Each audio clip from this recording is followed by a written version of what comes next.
Hello friends, कैसे हैं आप सब लोग। आई होप सब अच्छे होंगे, मैं भी अच्छी हूँ।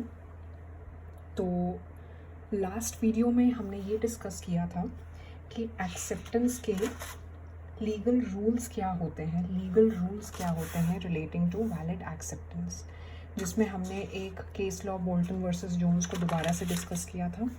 एंड उसी से रिलेटेड हम लोग ने 3 केस लॉज बेसिकली और भी पढ़े थे, उसको अच्छे से कॉम्प्रिहेंड किया था।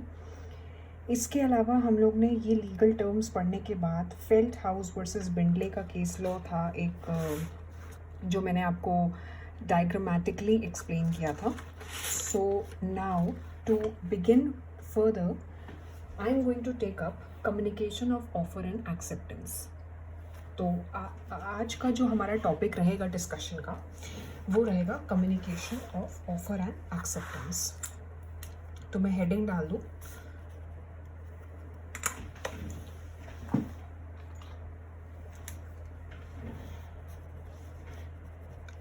communication of offer and acceptance। ठीक है, तो इस टॉपिक पे आज हम लोग डिस्कस करेंगे। हम लोग ने कल ये भी देखा था कि रिलेशनशिप क्या होता है ऑफर एंड एक्सेप्टेंस का। आज हम communication of offer and acceptance पढ़ेंगे। तो इस टॉपिक में बेसिकली क्या है, कल भी मैंने आपको इसका थोड़ा सा ब्रीफ आइडिया दिया था कि ऑफ़र एंड एक्सेप्टेंस को एक्सप्रेस करने के किस मोड में होना चाहिए, क्या तरीका होना चाहिए, कैसे उसके लिए हमें बात रखनी है दूसरे वाले के सामने। तो ये सब चीज़ें कवर होती हैं इसमें। तो अब हम इस पूरे टॉपिक को अच्छे से देखेंगे, क्योंकि हमें कम्युनिकेशन भी देखना है, रेवोकेशन भी देखना है। जब हमारा एक्सेप्टेंस वाला पार्ट ख़त्म होगा, कंप्लीट होगा, परफॉर्मेंस भी ख़त्म हो जाएगा, तब हम फिर कॉन्ट्रैक्ट एक्ट को और अच्छे से जानेंगे, क्योंकि ये तो वो सब चीज़ें हैं जो कॉन्ट्रैक्ट एक्ट की डेफिनेशन में आती हैं।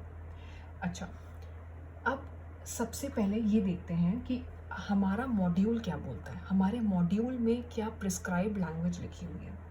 Okay, now to begin with, when the contracting parties are face to face, there is no problem of communication because there is instantaneous communication of offer and acceptance. In such a case, question of revocation does not arise since the offer and its acceptance are made instantly. See, when both the parties are sitting in front of each other and physically, like if I talk about on a live note, not on a video or on a satellite medium, in a live case, they are sitting face to face, they are interacting with each other, negotiating on terms. One party makes an offer to the other one and the other one gives his or her acceptance to that. So this is a very simple example of communication. इसमें कोई problem नहीं होती है, instant ही सब चीज़ें face to face ही clear out हो जाती हैं। रेवोकेशन की प्रॉब्लम नहीं होती है, क्योंकि on the spot he terms and conditions अगर होती हैं ऑफर की, तो वो समझ आती हैं, वो क्लियर हो जाती हैं। डिफ़िकल्टी कब अराइज होती है, when contracting parties are at distance from one another and they utilise the service of the post office और द टेलीफोन और द ईमेल, एंड आजकल तो वीडियो कॉल का भी एक ट्रेंड स्टार्ट हो गया है। So there are so many mediums of interacting through video sessions, also through video conferencing, like our best example is WhatsApp, then there is Facebook Messenger, then there is Skype, and so many. So if the parties, like, they wish to contract and they also want to judge according to the expressions of each other, according to the code of conduct of each other, they may prefer video sessions also. लेकिन अब इसमें सिर्फ video calls के अलावा telephone और mail का भी services होती हैं। मेल के थ्रू भी इंटरेक्शन हो सकता है, लेकिन उसमें एग्जैक्ट टाइम हमें पता होना चाहिए कि कब ऑफ़र और एक्सेप्टेंस हो चुका है, कंप्लीट हो चुका है, साइन हो चुका है। तो वो टाइम एलिमेंट क्या है, कैसे पहचाना जाए कि ऑफ़र एंड एक्सेप्टेंस, ऑफ़र कब हुआ, एक्सेप्टेंस कब दिया गया, तो इसके रिगार्डिंग में ये पूरा टॉपिक है जो मैंने आपको ब्रीफ किया, अभी इंट्रो दिया। अच्छा, इसमें जो पहला पॉइंट हमारा जो डिस्कशन में आएगा वो है कम्युनिकेशन ऑफ ऑफर। ठीक है, अब सेक्शन 4 क्या कहता है, कम्युनिकेशन ऑफ ऑफर कब कंप्लीट माना जाएगा, जब वो दूसरे पर्सन की नॉलेज में आ जाए। ठीक है, मैं साथ साथ बुलेट पॉइंट्स लिखती जा रही हूँ ताकि आप लोग उसको भी नोट करते रहो। It is said to be complete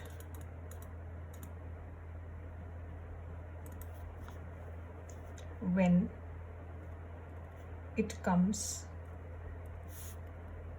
to the knowledge of the person to whom it is made।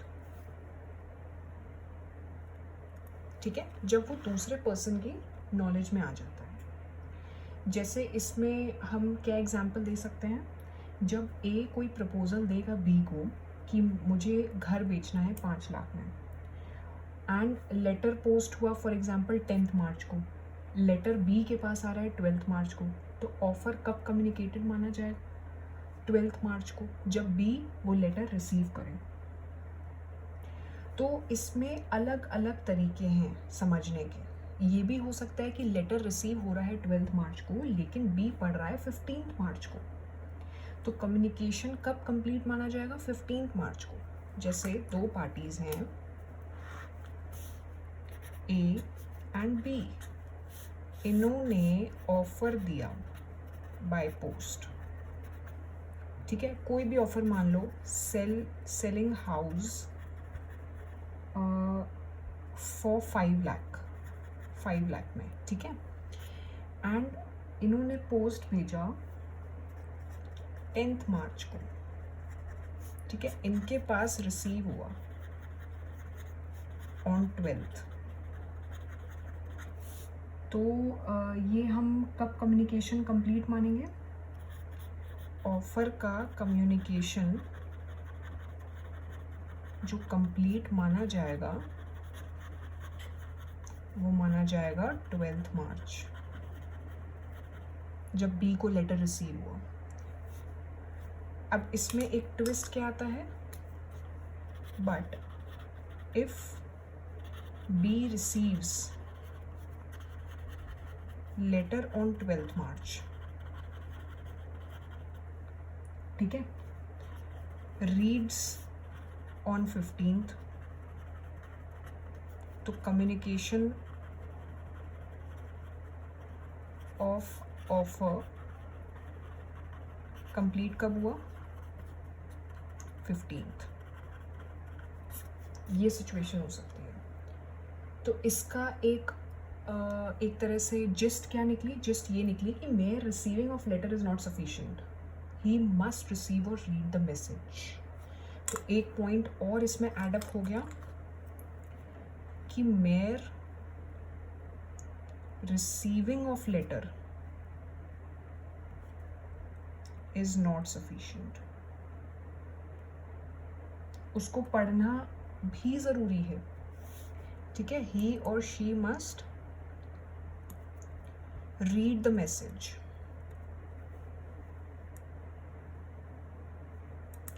Contained in letter. तो अगर हम बात करें कि अगर पोस्ट से ऑफर किया जा रहा है, प्रपोजल कोई पोस्ट से भेजा जा रहा है, तो कम्युनिकेशन कब कंप्लीट माना जाएगा, when it reaches the person to whom it is made। अगर पोस्ट की बात ना भी करें, मेल की भी बात करते हैं हम, फॉर एग्जांपल मेल रिसीव हुआ, ऑफ़र मेल के थ्रू रिसीव हुआ पर्टिकुलर डेट पे, 20th को रिसीव हुआ, 20th को भेजा पार्टी ए ने, 20th को ही रिसीव हो गया, क्योंकि इंटरनेट का यूज़ बेसिकली ऐसा होता है कि सेम डे ही मेल्स सेंड और रिसीव हो जाती हैं। पोस्ट में 1-2 दिन लग जाते हैं, बट मेल्स में ऐसा कुछ नहीं होता है, फास्टेस्ट मोड ऑफ कम्युनिकेशन होता है। तो उसमें सेम डे रिसीव हो गया, लेकिन दूसरी पार्टी ने मेल उस दिन नहीं पढ़ा, 20th को नहीं पढ़ा, 22nd को पढ़ा, तो 22nd को ऑफ़र का कम्युनिकेशन कंप्लीट माना जाएगा, क्योंकि उस दिन उसने पढ़ा। सिर्फ लेटर ले लेने से, मेल मिल जाने से ये हम नहीं कह सकते हैं कि ऑफ़र कंप्लीट, ऑफर की कॉन्वर्जेशन कंप्लीट, ये हम नहीं कह सकते हैं। अच्छा, इसमें सेकंड पॉइंट क्या कवर होता है, कम्युनिकेशन ऑफ एक्सेप्टेंस। ये कैसे हम देखेंगे? अब इसमें दो इश्यूज हैं, mode of acceptance and when is it complete. ठीक है, मोड ऑफ एक्सेप्टेंस क्या होना चाहिए and when is it complete. अच्छा, मोड ऑफ एक्सेप्टेंस क्या होना चाहिए? मोड ऑफ एक्सेप्टेंस पे हम पहले बात करेंगे। दो तरीके हैं इसमें, by an act and by omission, intending thereby to communicate to other or which has the effect of communicating it to the other. Now communication by act मतलब, इसको भी मैं डिवाइड कर दूं further, by act and by omission. अच्छा, by act का मतलब क्या हुआ?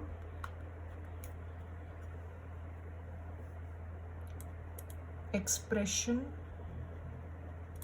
ऑफ वर्ड्स,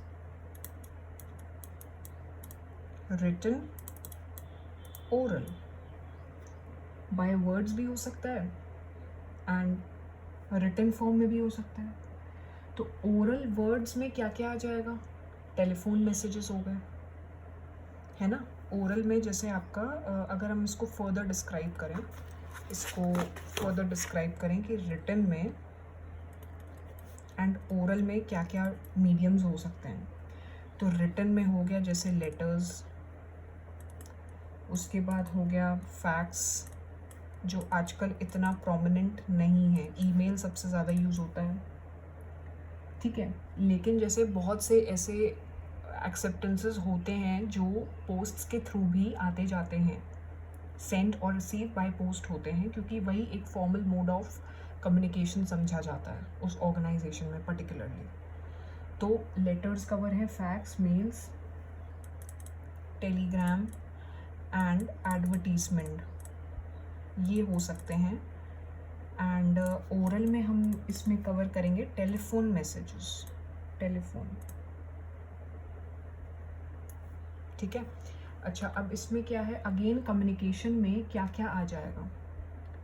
कोई भी पॉजिटिव एक्ट या साइन। अब यहाँ पे किसकी बात हो रही है? इम्प्लाइड एक्शन की। ये तो हमने कवर कर ही लिया, रिटन क्या होना चाहिए, ओरल क्या होना चाहिए। लेकिन इम्प्लाइड एक्शन भी तो हो सकता है, कोई भी पॉजिटिव एक्ट ऐसे या साइन जिससे लगे कि वो पर्सन या वो पार्टी जो है अपना एक्सेप्टेंस दे रही है, तो क्या वो कवर होगा? यस, वो भी कवर हो जाएगा इसमें। रिटन हो गया, ओरल हो गया, कॉमा इम्प्लाइड हो गया, इम्प्लाइड भी आ जाएगा इसमें, जिसमें मैं लिख सकती हूँ कि कोई भी पॉजिटिव एक्ट और साइन, ठीक है, expression, so that other person understands. क्या understands? what the person is acting or making signs to say और कन्वे, कुछ कन्वे कर रहे हैं, कोई बात अपनी रख रहे हैं किसी एक्शन के थ्रू, तो वो आ जाएगी उसमें। ठीक है, अब बात करते हैं ओमिशन की। अच्छा, ओमिशन में क्या क्या आ जाएगा? कंडक्ट से, such omission is conveyed by a conduct or by a forbearance on the part of one person to convey his willingness or assent.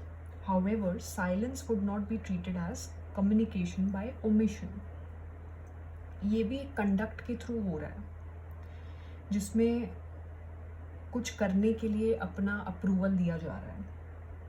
ठीक है, तो इसको मैं एक्सप्लेन यहाँ पे लिख देती हूँ, conveyed by a conduct. Conduct के थ्रू कन्वे हो रहा है, ठीक है। और इसमें दूसरी चीज़ ये आप पूछोगे कि हमने जैसे वो देखा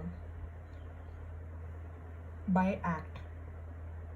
एक्ट देखा, बाय एक्ट में रिटन भी आ गया, ओरल भी आ गया। दूसरी तरफ हमने बाय ओमिशन देखा, तो बाय ओमिशन में हमारा ये लिखा है कन्वेड बाय अ कंडक्ट, ठीक है। तो अब इसमें हमें ये समझने की ज़रूरत है कि फॉरबेरेंस क्यों लिखा है, ये एक बार देखने की ज़रूरत है। और क्योंकि हमारे इसमें क्या लिखा हुआ है, such omission is conveyed by a conduct or by forbearance on the part of one person to convey his willingness or assent. Silence तो नहीं आएगा, ये मैं पॉइंट लिख दूँ, silence would not be covered here, would not be covered here। Omission में silence नहीं आएगा। अच्छा, फॉरबेरेंस का मतलब क्या होता है, रिस्ट्रेन करना किसी चीज़ से, रिफ्रेन करना किसी लीगल राइट को एक्सरसाइज करने से पहले, या कह सकते हो टॉलरेशन, ठीक है, toleration, level of toleration.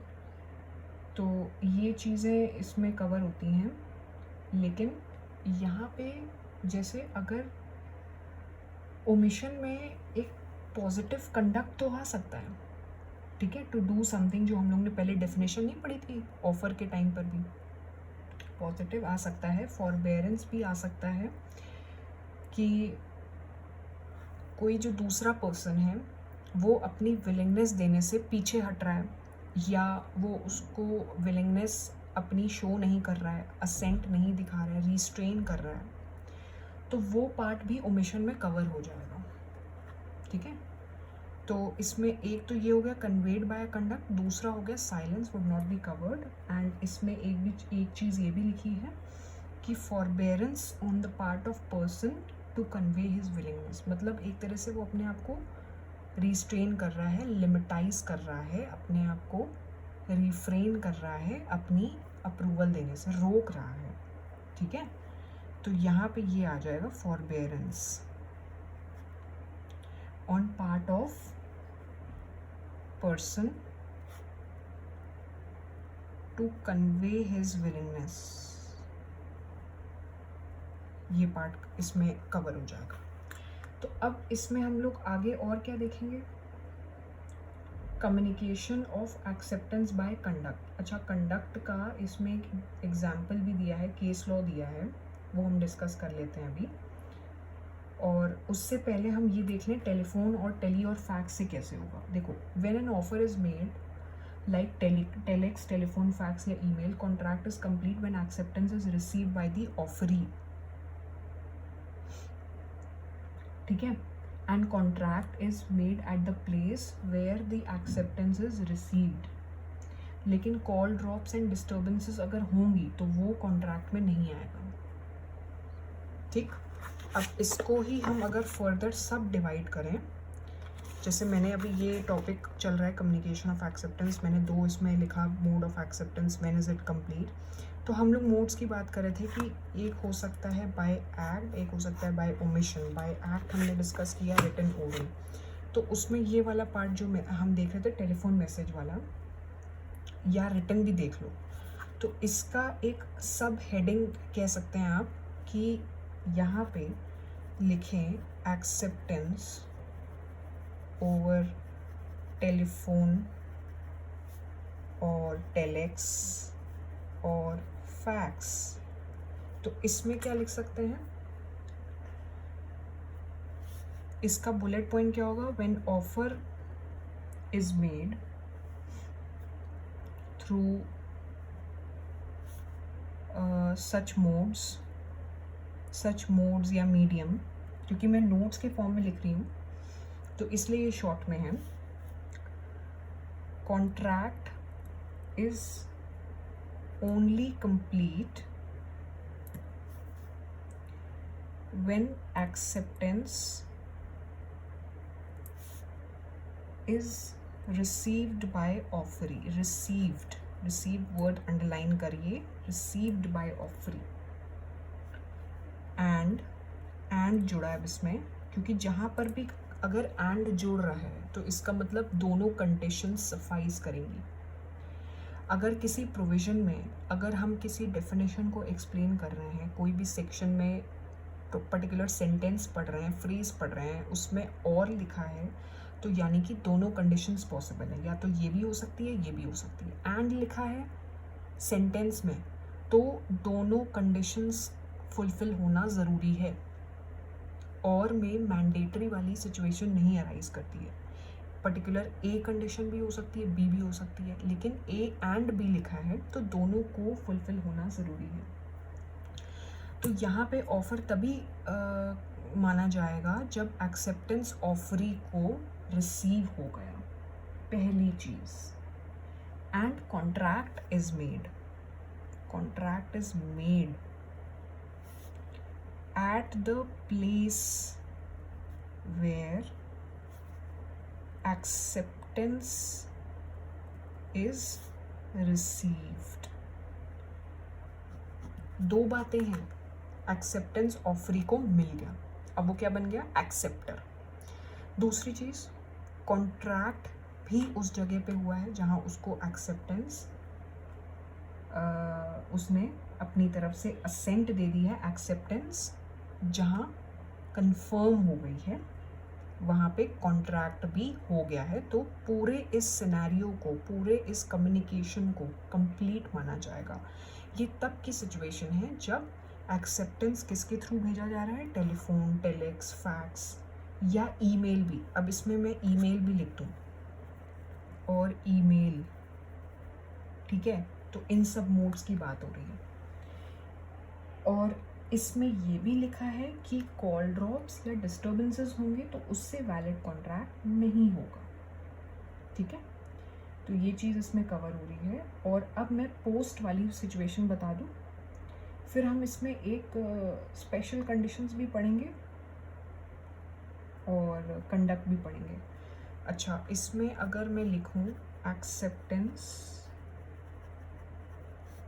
Through post, ठीक, ये हेडिंग है। कम्युनिकेशन कब कंप्लीट माना जाएगा, कम्युनिकेशन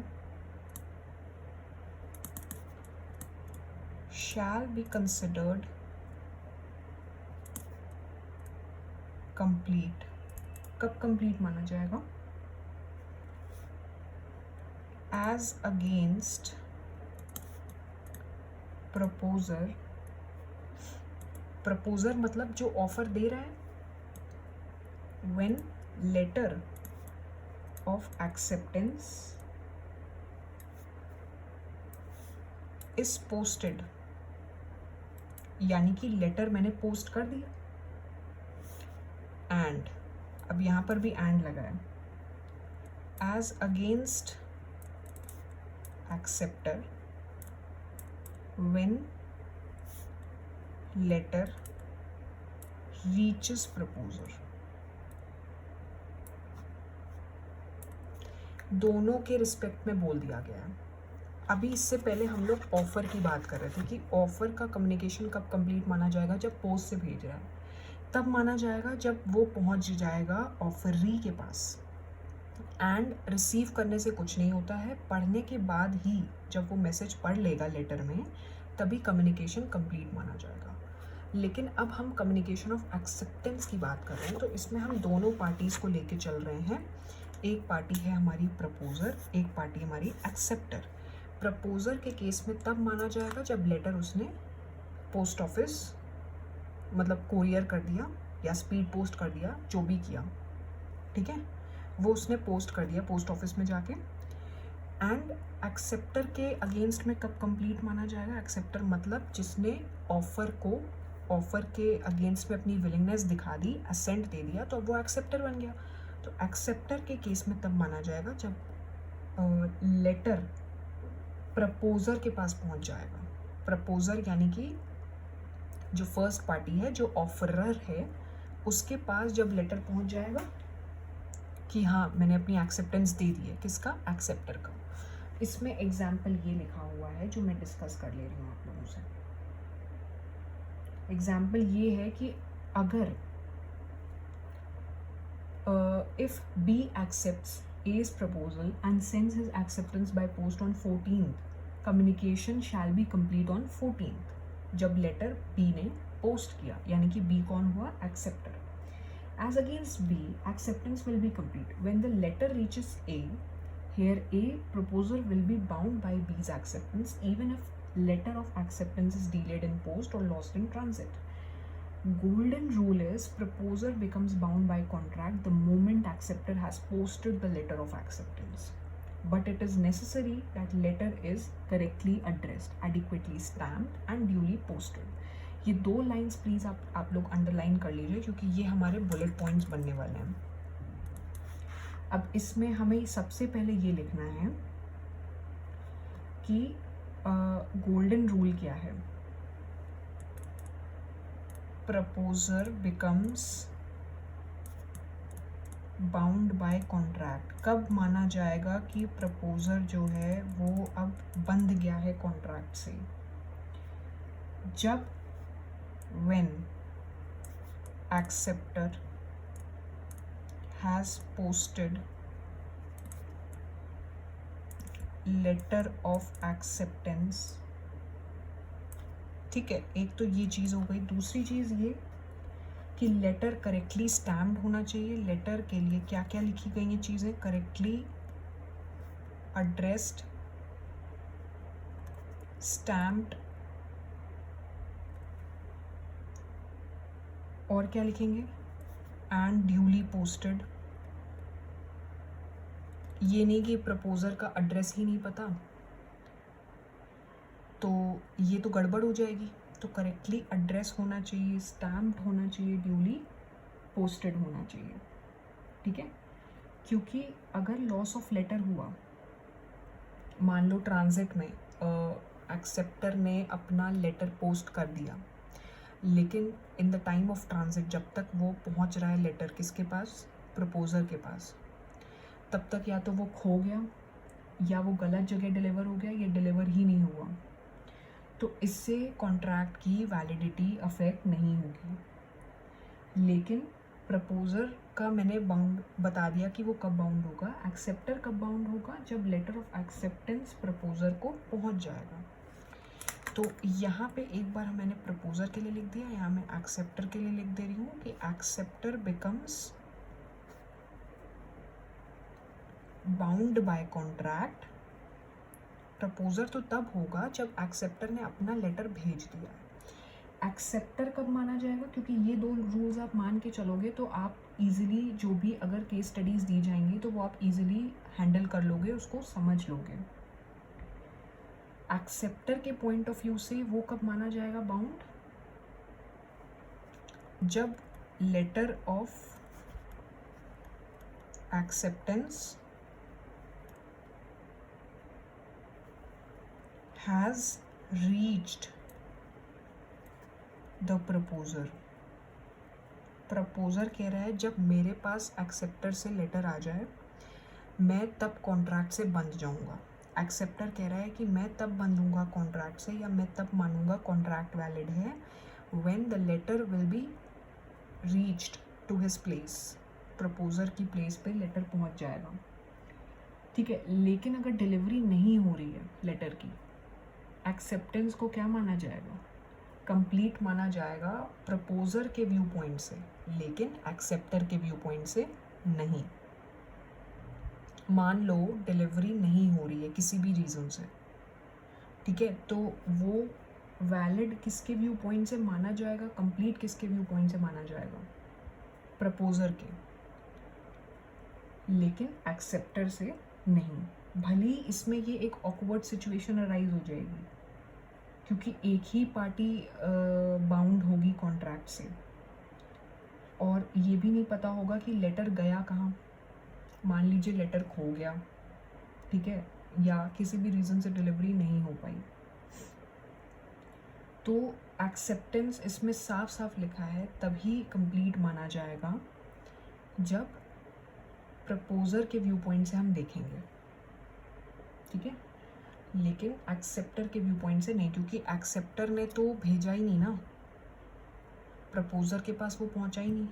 प्रपोजर के पॉइंट ऑफ व्यू में तो ये चीज़ है कि मैंने तो वो लेटर एक्सेप्टर को भेज दिया था, वो एक्सेप्ट करके मुझे भेज देगा, ठीक है, लेकिन ये चीज़ इसमें भी लिखा है कि ऑकवर्ड सिचुएशन है, तब भी प्रपोजर ही बाउंड होगा, एक्सेप्टर नहीं होगा। तो इसमें एक पॉइंट और लिख लीजिए आप लोग कि अगर letter of acceptance letter of acceptance delay होता है पोस्ट में या ट्रांजिट में खो जाता है, ठीक है, तो proposer will be bound, proposer will be bound by acceptance।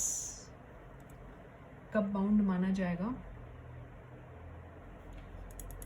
if letter of acceptance is delayed in post और lost, खो जाता है अगर by the time it reaches,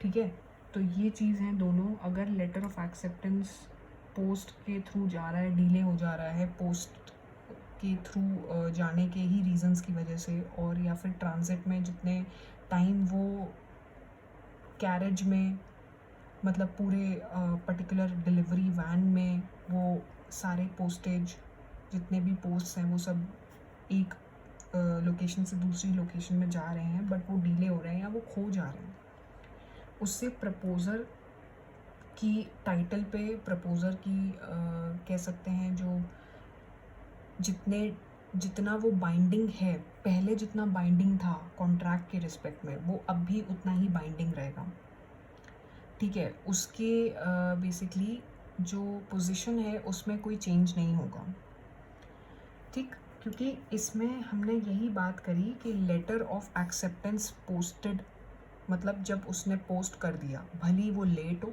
भली वो खो जाए ट्रांजिट में, लेकिन मेरी तरफ से कम्युनिकेशन कंप्लीट है।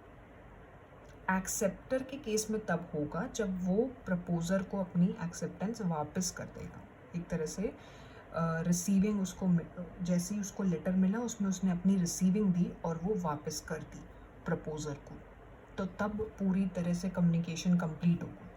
लेकिन प्रपोजर के पॉइंट ऑफ व्यू से कंप्लीट तभी होगा जब उसने बाय पोस्ट कर दिया, उसने पोस्ट के थ्रू भेज दिया, भले ही वो डिले हो, लेट पहुँचे, देर से पहुँचे, खो जाए, तब भी, या नहीं पहुँच रहा। तो ये बात थी proposal is accepted by letter sent by post की। इसके अलावा कुछ स्पेशल कंडीशंस भी हैं, लेकिन हम पहले ये डिस्कस कर लें कि communication of acceptance by conduct का मतलब क्या होता है, ये चीज़ हमें डिस्कस करनी है। तो इसमें क्या लिखा हुआ है, इसमें ये लिखा है when there is delivery of goods at a price by seller to willing buyer will be understood as communication by conduct to convey acceptance.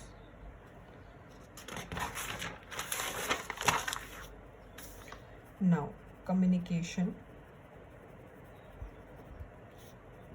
of acceptance by conduct, इसमें कैसे समझा जाएगा? ये ए पार्टी है, ये बी पार्टी है, ठीक, अब इन्होंने, ये सेलर है एंड ये बायर है,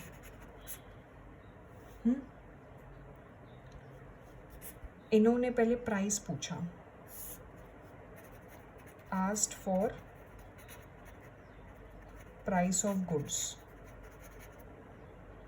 ठीक, एंड नेगोशिएट कर लिया।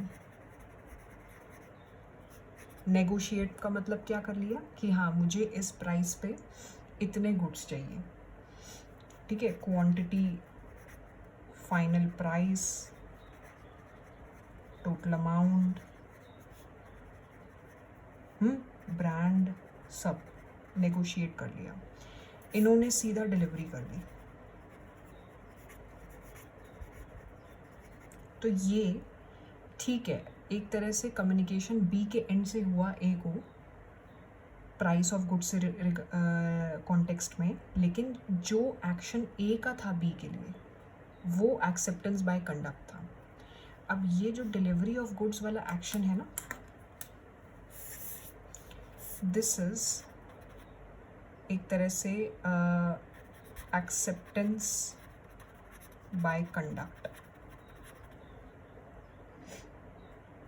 सेलर ने बायर, क्योंकि बायर का उसने समझ गया कि बायर अपनी इंटरेस्ट शो कर रहा है मेरे गुड्स में खरीदने में, वो अपनी विलिंगनेस दिखा रहा है, तो उसने हर एक चीज़ नेगोशिएट कर ली पहले से। तो वो बायर के एंड से एक ओरल कम्युनिकेशन था, लेकिन ए ने जो कम्युनिकेशन बी के साथ किया है वो एक्सेप्टेंस बाय कंडक्ट में कवर होता है। यानी कि गुड्स भेजना एक तरह का जेस्चर हुआ कि हाँ लो मैं समझ गया आपकी बात, और पेमेंट आप जैसे करोगे मैं आपको गुड्स भेज दे रहा हूँ। उसने ये चीज़ बोली नहीं गुड्स भेज दे रहा हूँ, उसने पूरी एड्रेस डिटेल्स ले ली सारी बी के कॉन्टेक्स्ट की, बी की सारी इन्फॉर्मेशन डेटा अपने सिस्टम में स्टोर कर ली और फिर गुड्स डिलीवर कर दिए। तो वो है एक्सेप्टेंस बाय कंडक्ट कि ठीक है मुझे आपका ऑफ़र मंजूर है। ज़रूरी थोड़ी हर टाइम ही ऑफ़र जो है आप इस पार्टी के कॉन्टेक्स्ट से देखो, मतलब जो सेलर है कि वो गुड्स अपने ऑफ़र कर रहा है, बी जो बायर है वो भी तो एक तरह से जब प्राइस पूछ रहा है तो वो ऑफ़र दे रहा है कि मैं आपके गुड्स ख़रीदना चाह रहा हूँ। तो इस कॉन्टेक्स्ट में भी आप इसको समझिए कि बी जैसे ऑफ़र दे रहा है कि मैं गुड्स ख़रीद लूँ, फिर वो नेगोशिएट कर रहा है, तो वो एक तरह से ए भी एक्सेप्टेंस अपनी दिखा रहा है। तो वो कैसे दिखा रहा है? गुड्स भेज के। तो ये है एक्सेप्टेंस, ठीक है। जैसे अब आप लोग किसी रेलवे स्टेशन में, या जैसे बहुत पहले ऐसा होता था कि जाते थे तो वहाँ वेइंग मशीन रखी होती थी, तो पर्टिकुलरली जैसे अब वेट चेक करना है तो वो वहाँ पे कोई ऐसे वहाँ का कोई वेंडर नहीं खड़ा होता है उस वेइंग मशीन को रेगुलेट करने के लिए। उस वेइंग मशीन में जब आप कॉइन इंसर्ट करते हैं तो वो आपका वेट बता देती है। तो ये भी एक तरह का एक्सेप्टेंस बाय कंडक्ट का एग्जाम्पल है, ठीक है। और जैसे पब्लिक ट्रांसपोर्ट जब आप यूज़ करते हैं, ऑटो, रिक्शा या फिर बस, वहाँ पे जब आप बैठ जाते हैं, सबसे पहले तो आप अमाउंट या पैसे ऑफ़र करते नहीं हैं, आप सबसे पहले बैठ जाते हो, that is acceptance by conduct. उसके बाद आप जब आपकी वो पूरा जर्नी कंप्लीट हो जाती है, then you offer him money, तो वो एक्सेप्टेंस बाय कंडक्ट है। और इसमें एक चीज़ और है कि इसमें साफ साफ लिखा है कि the other issue in communication of acceptance is about the effect of act or omission or conduct. These indirect efforts must result in effectively communicating its acceptance or non-acceptance. If it has no such effect, then no communication, regardless of which acceptor thinks about offer within himself. Thus, a mere mental unilateral assent in one's own mind would not amount to communication.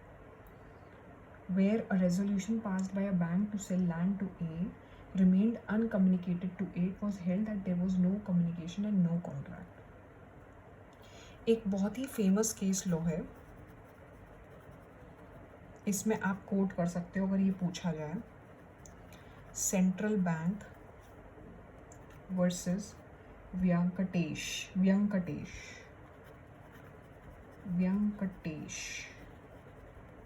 इसमें basically ये बोला गया है कि जो इस case law का gist निकली कि अगर किसी एक के माइंड में ये चल रहा है, एक पार्टी के माइंड में चल रहा है कि अप्रूवल तो मिल गया है किसी भी ऑफर से रिलेटेड, एक्सेप्टेंस मिल गई है, बिना दूसरी पार्टी से बात करें, बिना दूसरी पार्टी के नॉलेज में रख के, तो वो कम्युनिकेशन नहीं माना जाएगा। इस केस लॉ में ये हुआ था, एक मैं आपको बहुत ही ब्रीफ में बता दे रही हूँ बैंक ने रेजोल्यूशन पास किया था कि हम पार्टी ए को, यानी कि व्यंकटेश जो होंगे, उनको हम लैंड बेच देंगे, लेकिन व्यंकटेश जी को इस बारे में नॉलेज नहीं थी और ना ही बैंक ने बताया, कम्युनिकेशन बैंक ने नहीं दिया। तो इसमें कोई कम्युनिकेशन नहीं है, तो कोई कॉन्ट्रैक्ट भी अराइज नहीं होता है, क्योंकि कॉन्ट्रैक्ट अराइज करने के लिए बाइंडिंग पार्टीज होना ज़रूरी है, दोनों पार्टीज में लीगल एलिमेंट होना ज़रूरी है। That is why this case laws give this judgment कि if there is no communication then there can be no contract. तो यहाँ पे साफ साफ लिखा हुआ था, if no communication no contract. ठीक, अब इसके बाद हम ये देख लेते हैं कि कम्युनिकेशन कुछ स्पेशल कंडीशंस में भी हो सकता है। तो स्पेशल कंडीशंस वाला देखने के बाद हम इस पूरे जो हमने आज ये पढ़ा है टॉपिक, इसकी समरी लिख लेंगे कि कम्युनिकेशन ऑफ एक्सेप्टेंस कब कंप्लीट माना जाएगा। एक जेनरिक व्यू में लिखेंगे, क्योंकि हमने ये भी पढ़ा कि acceptance by conduct, then acceptance by telephone, fax, mail and all, ठीक है, बाय पोस्ट, तो उसकी समरी फिर लिख देंगे। तो इसमें कम्युनिकेशन ऑफ स्पेशल कंडीशंस क्या बोलती हैं, उस पे आ जाते हैं। कम्युनिकेशन ऑफ स्पेशल कंडीशंस, जिसमें केस लॉज भी हैं, तो वो भी साथ साथ डिस्कस हो जाएंगे। अच्छा, स्पेशल कंडीशंस क्या हो सकती हैं? Where a passenger undertakes a travel, condition of travel are printed at the back of the ticket. Sometimes these special conditions are brought to the notice of passenger, sometimes not. If the passenger is treated as having accepted the special condition the moment he or she purchases the ticket. तो जब भी आप air travel कर रहे हो या train के through travel कर रहे हो, तो टिकट्स में बेसिकली स्पेशल कंडीशंस लिखी रहती हैं, लेकिन जब आप टिकट बुक कर लेते हो उसी टाइम समझ लिया जाता है कि आपने सब पढ़ लिया। अब उसके बाद आप ये सोचो कि इस पूरे एयर फेयर का या ट्रेन के फेयर का ब्रेकअप मुझे समझना है, जीएसटी कितना % लग रहा है, किस अमाउंट से इन्होंने चार्जेस लगाए हैं, सर्विस चार्जेस कितने लगाए हैं, और इसमें ये कंडीशन क्यों लिखी है पर्टिकुलरली। या जैसे मील्स को लेके होता है कि विद मील्स विदाउट मील्स का ऑप्शन होता है जब आप ट्रैवलिंग करते हो ट्रेन से या एयर के थ्रू, तो उसमें आपने पहले नहीं पढ़ा, फिर बाद में उसमें स्पेशल कंडीशन में लिखा है कि आपके इस टिकट में पर्टिकुलरली मील्स इंक्लूडेड नहीं है, तो बाद में आप देख के रिपेंट कर रहे हो, रिग्रेट कर रहे हो कि मैंने देखा क्यों नहीं, तो उस टाइम पे तो यही समझा जाएगा कि आपने एक्सेप्ट कर लिया। ये स्पेशल कंडीशन है। इसका एग्जाम्पल ये हो सकता है, when you book an air ticket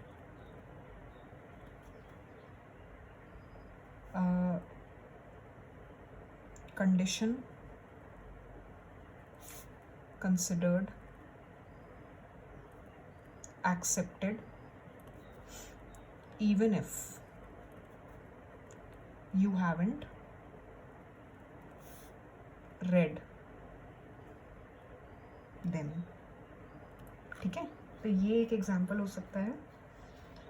और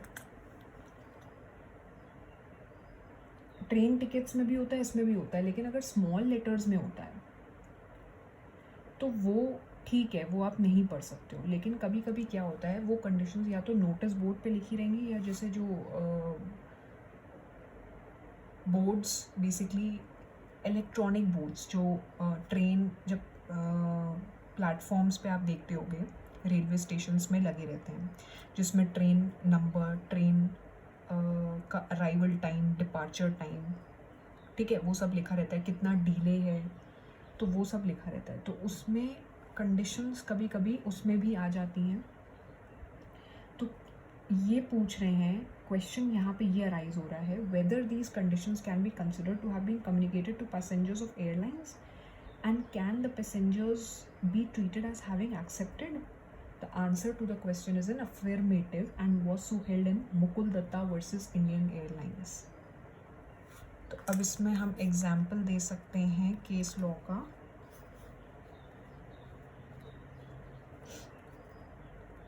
Mukul Dutta versus Indian Airlines. अगर कुछ कंडीशंस जो एयर टिकट ट्रेन टिकट पे लिखी हैं बहुत ही छोटी हैं, नहीं नज़र आ रही हैं, the passenger is unable to read them because it is in small letters. Whatever it is written, the condition is written in small letters. So what happens is the airport authorities or the railway officials, what they do, they display those conditions on their electronic boards, which are hung like on every platform. You would be able to see them. And in case of airports, जहाँ पे उनकी lobby होती है proper, जो waiting area होता है passengers का, वहाँ पे डिस्प्ले में लगे होते हैं। तो क्या ये माना जाए कि जैसे ही टिकट बुक हो गई तो पैसेंजर ने वो कंडीशंस भी रीड कर ली होंगी? यस। तो यही केस लॉ इसमें कोट किया गया है कि पैसेंजर ट्रैवल कर रहा था दिल्ली से कोलकाता, ठीक है, एंड कंडीशंस जो थी वो बहुत ही छोटे लेटर्स में लिखी थी टिकट में, वो पढ़ नहीं पाया, लेकिन जो डिस्प्ले हो रही थी वहाँ एयरपोर्ट पे वो कंडीशंस भी उसने नहीं पढ़ी। तो ये माना गया था कि जैसे ही आप टिकट खरीद लेते हो तो यही माना जाता है कि आपने सारी कंडीशंस पढ़ ली हैं। और दूसरा एग्जाम्पल ये है, when a launderer gives his customer a receipt for clothes received for washing, the receipt carries special conditions and are to be treated as having been duly communicated to the customer, and therein a tacit acceptance of these conditions is implied by customers acceptance. एक case law ये है। दूसरा case law जो है वो है lily white versus R मनुस्वामी, ठीक है। ये केस लॉ 1966 का था और इससे पहले 1962 का। तो ये केस लॉ पे ये बात हुई कि जैसे ही लॉन्डरर ने कस्टमर को लॉन्ड्री के रिस्पेक्ट में क्लोथ्स जो दिए गए थे उसका एक बिल सॉर्ट ऑफ दे दिया, एक रिसीट दे दी, उस रिसीट में स्पेशल कंडीशंस थी। तो जैसे ही आपने लॉन्ड्री करवा ली, इसका मतलब आपने ऑफ़र एक्सेप्ट कर लिया, अब आप पेमेंट करोगे और ये भी माना जाएगा कि आपने जो भी कंडीशंस लिखी हैं रिसीट में वो पढ़ ली हैं। ये इम्प्लाइड है, मतलब ये कंडक्ट से ही मान लिया जाता है। इसमें कुछ अलग से कस्टमर को बताने की ज़रूरत नहीं है कि आपने माना है कि नहीं माना है। तो इसका जो फैक्ट्स थे वो हम देख लेते हैं। फैक्ट्स क्या थे इस केस लॉ के। अब पी ने, एक पार्टी है पी, ठीक है।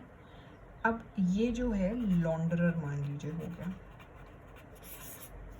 इसने क्या किया, क्लोथ्स दिए, give clothes to dry clean. इन्होंने क्या किया, रिसीट दे दी। रिसीट में कंडीशन थी। कंडीशन क्या थी कि अगर लॉस होगा, in case of loss, customer would be entitled to claim 15% of the market price of value of article. Claim मिलेगा 15% of market price of value of that good, ठीक है। अब इसने जो है साड़ी खो दी अपनी, lost her sari. Dry clean के लिए दी थी लॉन्ड्रर को, उसने रिसीट दे दी, कंडीशन में ये था। अब इसकी साड़ी खो गई। अब इसमें क्या है, इसमें क्या जजमेंट आया, held the terms were unreasonable, P was entitled to recover full value of the sari from the dry cleaner. In the case referred above, the respective documents have been accepted without a protest and hence amounted to tacit acceptance. अच्छा, ये हम लोगों ने इससे पहले जो case law पढ़ा था लॉन्ड्रर वाला, उसमें ये लिखा था कि रिसीप्ट के स्पेशल कंडीशन जो भी हैं वो क्या माना जाएगा कि ड्यूली बता दी गई हैं कस्टमर को, और जब वो अपना काम करवा लेता है पर्टिकुलरली दूसरी पार्टी से तो ये माना जाता है कि उसने कंडीशंस पढ़ ली होंगी। ठीक है, अब इसमें एक लीगल टर्म बहुत यूज़ हो रहा है जो मैं आपको एक बारी बता दूं। टैसिट मतलब अंडरस्टूड है, इम्प्लाइड है उसके जेस्चर से, जैसे उसने गुड्स दिए लॉन्ड्री के लिए, फिर वो अभी अमाउंट भी देगा, तो ये चीज़ पता है उसके जेस्चर से ही कि उसने हमारा ऑफ़र एक्सेप्ट कर लिया है और उसने जो भी कंडीशंस होंगी रिसीट की वो पढ़ ली होंगी। अब इस केस में क्या हुआ, इसने अपनी साड़ी खो दी, तो इसमें जजमेंट क्या है कि पी को पूरा अमाउंट रिकवर होगा, क्योंकि ये जो टर्म्स हैं, मतलब ये एक स्पेशल कंडीशन थी उसमें कि कस्टमर को 15% क्लेम मिल जाएगा, लेकिन ये टर्म्स अनरीजनेबल पाए गए और इसमें फुल वैल्यू का अमाउंट उसको मिल गया। P recovered full value of sari from dry cleaner. ठीक है, ये जो टर्म था ये टर्म अनरीजनेबल है, अनरीजनेबल माना गया है ये टर्म। ठीक है, अब रिस्पेक्टिव डॉक्यूमेंट्स भले ही एक्सेप्ट हुए हैं, टैसिट एक्सेप्टेंस है, इम्प्लाइड है, लेकिन तब भी क्योंकि टर्म्स अनरीजनेबल थे तो इसलिए बी को पूरा पूरा क्लेम मिल गया। तो ये जो स्पेशल कंडीशंस वाला टॉपिक है ना, कम्युनिकेशन ऑफ स्पेशल कंडीशंस, ये क्या बोल रहा है, एक तरह से ये बोल रहा है कि ज़रूरी नहीं है कि हर इवेंट पे, हर सिचुएशन में वो स्पेशल कंडीशंस ऐसी हों जो ठीक है कस्टमर को या दूसरी पार्टी जो एक्सेप्ट कर रही है उसको अच्छे से पता होनी चाहिए। जैसे हम लोग ने एयर टिकट, ट्रेन टिकट का एग्जाम्पल देखा कि क्या ये माना जाए कि उसने सारी कंडीशंस पढ़ ली हैं, हाँ ये माना जाएगा। फिर हम लोग ने लॉन्ड्री वाला एग्जाम्पल भी देखा कि कंडीशंस लिखी हैं रिसीट पे मानी जाएंगी, लेकिन ये वाला केस लॉ ये बोलता है कि नहीं, पूरा पूरा क्लेम हम पी को देंगे, कस्टमर को देंगे, क्योंकि ये टर्म्स अनरीजनेबल हैं। रीजनेबल टर्म्स होने चाहिए, इसका जस्ट इसकी समरी यही है, रीजनेबल होने चाहिए, और वो रीजनेबल वाला जो एलिमेंट है, वो सब्सटेंस है, वो केस टू केस डिपेंड करेगा। ठीक है, एंड इसके अलावा स्टैंडर्ड फॉर्म्स ऑफ कॉन्ट्रैक्ट क्या बोलते हैं,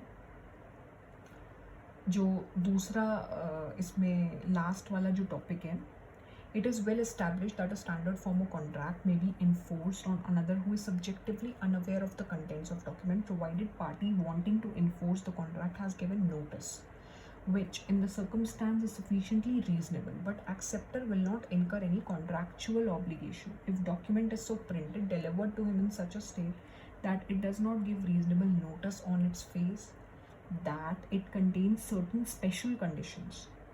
In this connection, let us consider a situation. A transport carrier accepted the goods for transport without any conditions. Subsequently, he issued a circular to the owners of goods limiting his liability for the goods. In such a case, since the special conditions were not communicated prior to date of contract, these were not binding. These were not binding. तो ये क्या बोल रहे हैं, standard form of contract की बात हो रही है यहाँ पे कि वो कब इन्फोर्स हो सकता है दूसरे पर्सन पे। कब इन्फोर्स हो सकता है, जब उसको डॉक्यूमेंट के क्या क्या चीज़ें लिखी हुई हैं, कंडीशंस लिखी हैं, उसके बारे में ना पता हो, लेकिन जो पार्टी कॉन्ट्रैक्ट करना चाह रही है उसने नोटिस में दे दिया हो, उसकी इंफॉर्मेशन सॉर्ट ऑफ दे दी हो जो कि रीजनेबल है, लेकिन एक्सेप्टर कोई भी अपनी लायबिलिटी इनकर नहीं करेगा।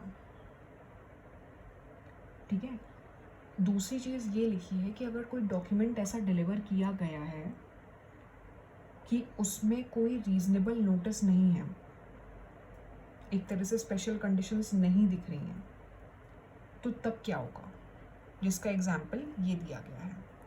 बेसिकली ये बोल रहे हैं कि अगर स्पेशल कंडीशंस जो पर्सन कॉन्ट्रैक्ट में एंटर करना चाह रहा है, कोई भी डॉक्यूमेंट दे रहा है एक्सेप्टर को, यानी कि ऑफरी को, एक्सेप्टर बनने से पहले वो ऑफरी ही होगा, तो अगर उस पूरे डॉक्यूमेंट को देख के ऐसा नहीं लग रहा है कि इसमें स्पेशल कंडीशंस हैं, अच्छे से पढ़ के लग रहा है, अच्छे से ध्यान से देख के समझ आ रहा है उसके फेस पे, उस डॉक्यूमेंट के, कि स्पेशल कंडीशंस नहीं हैं, तो क्या दोनों पार्टीज में जो एक्सेप्टर होगा, क्या वो लाइबल होगा, क्या वो बाइंडिंग होगा कॉन्ट्रैक्ट के लिए?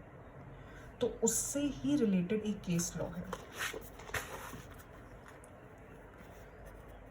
स्टैंडर्ड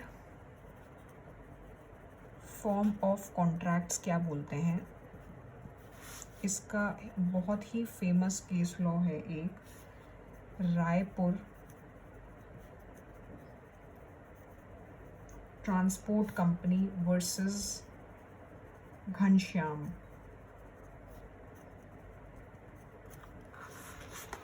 इसमें क्या बोला गया है, अब ये ट्रांसपोर्टर है, ठीक है, ट्रांसपोर्ट कैरियर ने, अब इसने जो है गुड्स एक्सेप्ट कर लिए, किस चीज़ के लिए, एक जगह से दूसरी जगह कैरी करने के लिए, विदाउट एनी कंडीशन। ये मान लो पार्टी, पर्टिकुलरली पार्टी ए है, मान लो ये पार्टी ए है, इन्होंने इनको गुड्स दिए, गुड्स इन्होंने एक्सेप्ट कर लिए,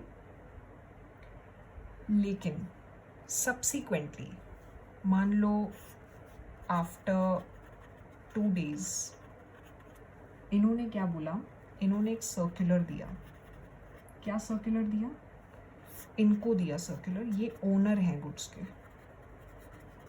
इनको क्या सर्कुलर दिया, लिमिटिंग लाइबिलिटी फॉर गुड्स।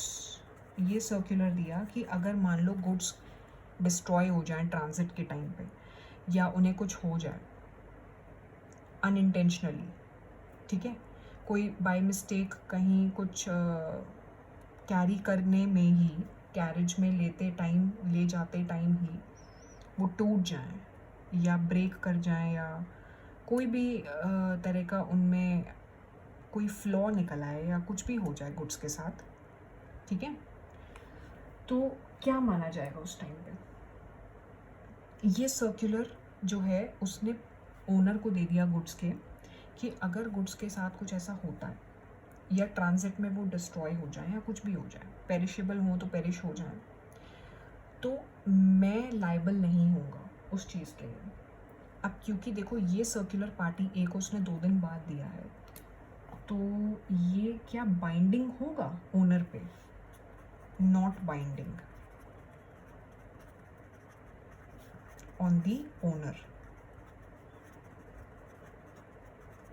यही है स्टैंडर्ड फॉर्म ऑफ कॉन्ट्रैक्ट का कहने का मतलब। ये जो टॉपिक चल रहा है स्टैंडर्ड फॉर्म ऑफ कॉन्ट्रैक्ट, इसका कहने का मतलब यही है कि ये पार्टी ए पे बाइंडिंग नहीं होगा, क्योंकि ये स्पेशल कंडीशंस जो हैं बाद में पता चली हैं, ये डेट ऑफ कॉन्ट्रैक्ट से पहले नहीं बताई गई थी। As conditions were not communicated prior to date of contract। Date of contract से पहले नहीं बोली गई थी, बताई नहीं गई थी, इन्फॉर्म नहीं करी गई थी, तो बाइंडिंग कैसे हो सकती है? ओनर कैसे बाइंड करेगा इन सब चीज़ों से? पहले तो ये चीज़ तो फिर वैलिड कॉन्ट्रैक्ट जो एक बन रहा था वो फिर वॉइड बनता जाएगा ना, इनवैलिड बनता जाएगा अगर ऐसी सिचुएशन हुई तो ये कहना क्या चाह रहे हैं इसमें? ये कहना चाह रहे हैं कि it is well established that a standard form of contract may be enforced on another who is subjectively unaware of contents of document. ये चीज़ ठीक है कि एक कॉन्ट्रैक्ट दूसरे पार्टी पे के साथ किया जा सकता है जिसको डॉक्यूमेंट के बारे में ना पता हो, provided party wanting to enforce the contract has given notice which in the circumstances of a case is sufficiently reasonable. भले ही डॉक्यूमेंट्स के में जो लिखी है बातें वो दूसरी पार्टी को ना पता हो, लेकिन जो पार्टी करना चाह रही है कॉन्ट्रैक्ट उसने ये नोटिस दे दिया हो कि उससे ये आइडिया लग रहा हो कि इस डॉक्यूमेंट में क्या लिखा है, ठीक है. But acceptor will not incur any contractual obligation if document is so printed and delivered to him in such a state that it does not give reasonable notice on its face. लेकिन acceptor पे कोई भी liability, कोई भी तरह का contract का जो बाइंडिंग वाला पार्ट होता है, मतलब वो किसी चीज़ के लिए लाइबल नहीं होगा, जिम्मेदार नहीं होगा, रिस्पॉन्सिबल नहीं होगा. इस तरह की अगर चीज़ होती है, किस तरह की कि जो डॉक्यूमेंट प्रिंट किया गया है और जो उसे डिलीवर किया गया है, कम्युनिकेट किया गया है उसमें उसके फेस पे ऐसा लगता है देख के कि उसमें स्पेशल कंडीशंस नहीं हैं, ठीक है. उस टाइम पे एक्सेप्टर पे कोई लाइबिलिटी नहीं आएगी, ठीक है. उसी से रिलेटेड ये केस लॉ समझाया गया है कि ठीक है, अगर एक पार्टी कॉन्ट्रैक्ट एनफोर्स करना चाह रही है, करे भली, दूसरी पार्टी को डॉक्यूमेंट के कंटेंट्स के बारे में नहीं पता है, ठीक है, लेकिन जो पार्टी एनफोर्स कर रही है वो उसको अच्छे से बता दे कि डॉक्यूमेंट में क्या क्या लिखा है. दूसरी चीज़ ये कि अगर डॉक्यूमेंट के फेस से उसमें जो कंटेंट्स हैं उनसे ऐसा लग रहा है कि स्पेशल कंडीशंस नहीं हैं, रीजनेबल नोटिस वर्ड यूज़ किया गया है इसलिए यही वर्ड यूज़ होगा, रीजनेबल नोटिस, ठीक है. It does not give reasonable notice on its face. उससे पता चल रहा है कंडीशंस नहीं है, किससे, डॉक्यूमेंट के फेस से, तो उससे एक्सेप्टर पे कोई लाइबिलिटी नहीं आएगी, किसी भी तरह की रिस्पॉन्सिबिलिटी नहीं होगी. Now moving ahead, I would like to summarise this topic with these concluding lines. क्या है वो कंक्लूडिंग लाइन्स? कि as per section 4 of the Act, communication of acceptance को कब कंप्लीट माना जाएगा? Is complete when? कब कंप्लीट माना जाएगा? as against proposer when it is put in the course of transmission to him so as to be out of the power of acceptor to withdraw the same. मतलब ऐसे वो transmission में, transit में ऐसे भेजा गया है क्या? एक्सेप्टेंस. किसको? प्रपोजर को. किसने भेजा है? एक्सेप्टर ने. वो ट्रांजिट में ऐसे भेजा गया है कि वो एक्सेप्टेंस जो है, एक्सेप्टर यानी कि जो ऑफरी था वो उसको कैंसिल या रिवोक बोल सकते हैं या विड्रॉ, वापस नहीं ले सकता है. ये किसके पॉइंट ऑफ व्यू से? प्रपोजर के पॉइंट ऑफ व्यू से. एक्सेप्टर के पॉइंट ऑफ व्यू से क्या बोलेंगे? As against acceptor when it comes to the knowledge of proposer. तो ये चीज़ है इसमें.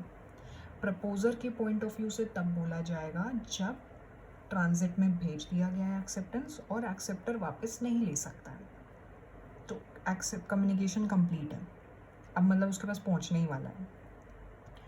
एक्सेप्टर के केस में कब? जब प्रपोजर को पता चल जाए, तब मानेंगे कि कम्युनिकेशन कंप्लीट हो गया। तो ये हमारा पूरा टॉपिक था communication of offer and acceptance का। आई होप आप सबको समझ आया होगा, लेकिन अगर कोई भी इस टॉपिक से रिलेटेड डाउट हो तो आप मुझे कमेंट बॉक्स पे सेंड कर सकते हो, तो मैं आपकी क्वेरीज को रिजॉल्व ज़रूर करूँगी। एंड दूसरी चीज़ ये कि अब हमें बात करनी है कम्युनिकेशन ऑफ परफॉर्मेंस की एंड रेवोकेशन की बात करनी है। तो ये टॉपिक जो है हम कल डिस्कस करेंगे। कल हम एक क्लास रखेंगे और वो ज़्यादा ड्यूरेशन की नहीं होगी, उसमें हम ये 2 टॉपिक्स अपने कवर कर लेंगे। देन नेक्स्ट वीक से फिर हम प्रॉपरली कॉन्ट्रैक्ट पे आ जाएंगे, जिस पे हमें ये भी पढ़ना है कि टाइप्स ऑफ कॉन्ट्रैक्ट क्या होते हैं एंड वॉइडेबल कॉन्ट्रैक्ट्स क्या होते हैं, ठीक है। तो ऑफ़र से पहले का जो हमारा टॉपिक था कॉन्ट्रैक्ट का प्रॉपर जो समझना था हमें, वो हम कवर करेंगे। उसमें बेसिकली टाइप्स ही हैं, क्योंकि हमारा major topic offer and acceptance का था। परफॉर्मेंस एंड रेवोकेशन बहुत छोटे टॉपिक्स हैं, ज़्यादा बड़े नहीं हैं, वो कवर करके फिर नेक्स्ट वीक से हम कॉन्ट्रैक्ट पे आ जाएंगे। तो आज के लिए इतना ही, बाकी नेक्स्ट क्लास से हम इसको और फर्दर कैरी करेंगे। So that's all for today and thank you.